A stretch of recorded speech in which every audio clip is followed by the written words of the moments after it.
Els alumnes de segon ESO A han realitzat un taller de tecnologia dirigit per na Cati Gomila i na Magdalena Garcia.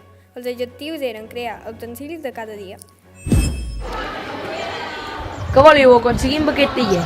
L'objectiu d'aquest taller, dins l'àmbit de tecnologia, ha estat fer utensilis de la vida quotidiana dins l'aula, aprendre com se fan i aprendre el seu ús. Els alumnes, per grups, intenten fer un vaixell i un passamòbils amb material reciclat.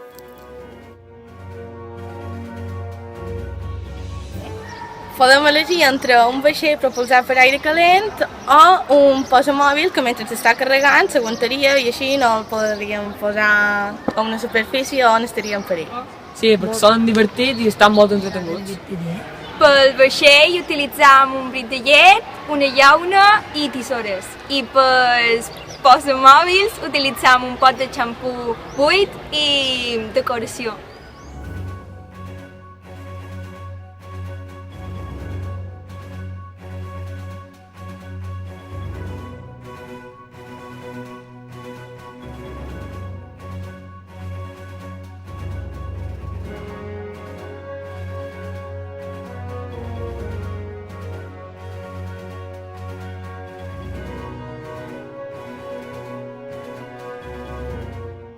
Els alumnes han treballat molt per aconseguir els seus projectes.